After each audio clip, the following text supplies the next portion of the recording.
નમસ્કાર. ક્યારેય વિચાર્યું છે કે લેખનનું કોઈ સ્વરૂપ આખા સમુદાયને એક સાથે જોડી શકે? આજે આપણે એક એવા જ અનોખા સ્વરૂપ વિશે વાત કરવાના છીએ. આ કોઈ સામાન્ય રિપોર્ટ નથી, પણ એક એવી કથા છે જે સમુદાય, સેવા અને આપણા સહિયારા અનુભવોને જીવંત કરી દે છે. આ સવાલ ખરેખર બહુ મોટો છે, ખરું ને? શાળાઓ અને આપણા સમુદાયો આ મૂલ્યોને લોકો સુધી કેવી રીતે પહોંચાડે છે? કદાચ જવાબ આપણી ધારણા કરતાં પણ વધુ નજીક છે, લેખનના એક ખાસ પ્રકારમાં. અને આ ખાસ પ્રકાર છે અહેવાલ. ના, એ માત્ર તથ્યોની સૂચિ નથી. આ તો એક વાર્તા કહેવાની પદ્ધતિ છે. એમ સમજો કે એક એવો અરીસો જેમાં આખો સમુદાય પોતાની સિદ્ધિઓ અને સંઘર્ષોને જુએ છે.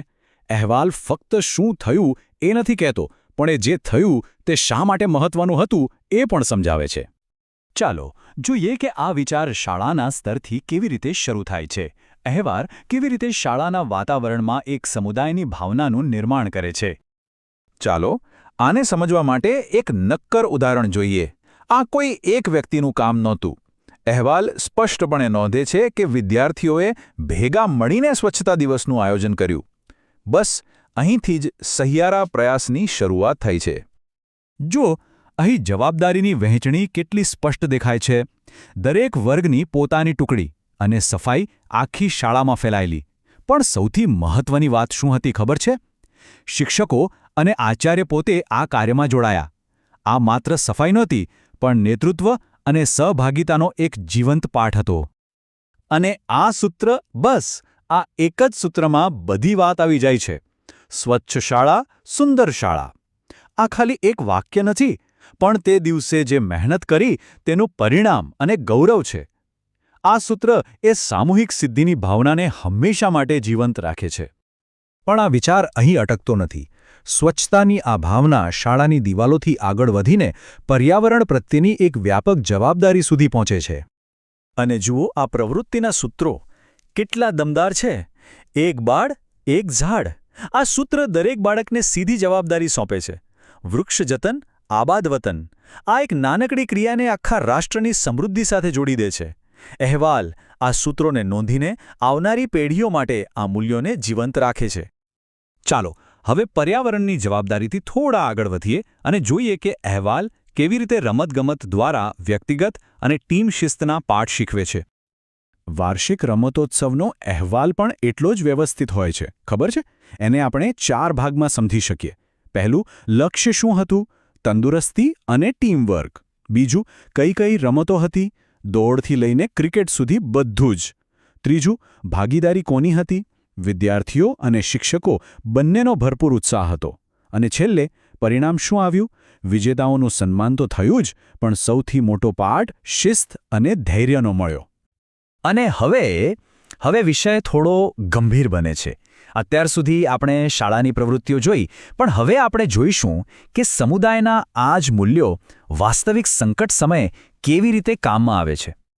કુદરતની પણ ખબર છે 2 બાજુઓ હોય છે. એક તરફ વરસાદ એટલે જીવનદાતા, પણ બીજી જ પળે એ જ વરસાદ વિપત્તિ બની શકે છે, જે ભયંકર વિનાશ લાવે છે. એક સારો અહેવાલ આ બંને વાસ્તવિકતાને સ્વીકારે છે અને પ્રામાણિકપણે રજૂ કરે છે. અને આ વિનાશનો માણસ પર શું પ્રભાવ પડ્યો? આંકડો ખરેખર ચોંકાવનારો છે. હજારો લોકો બેઘર થઈ ગયા.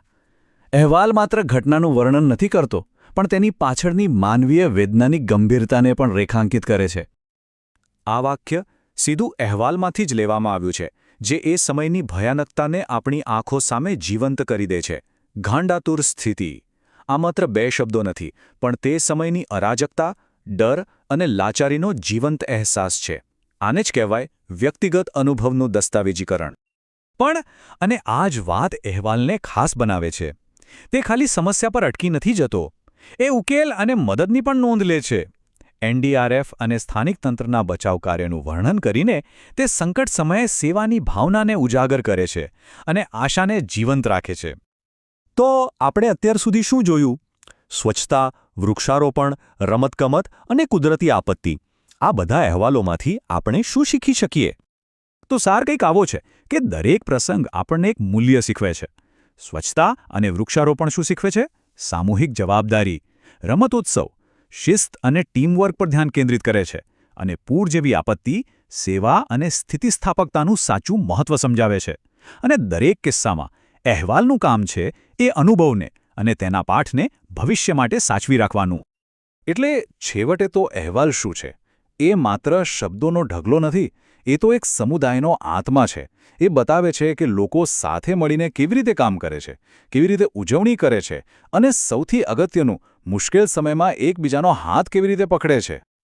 તો અંતે એક સવાલ મનમાં રહી જાય છે કે દરેક સમુદાય કઈ વાર્તાઓ કહેવાનું પસંદ કરે છે, કારણ કે આ વાર્તાઓ જ તેમના સાચા મૂલ્યો અને તેમની સાચી ઓળખને ઉજાગર કરે છે. વિચારવા જેવો પ્રશ્ન છે ને?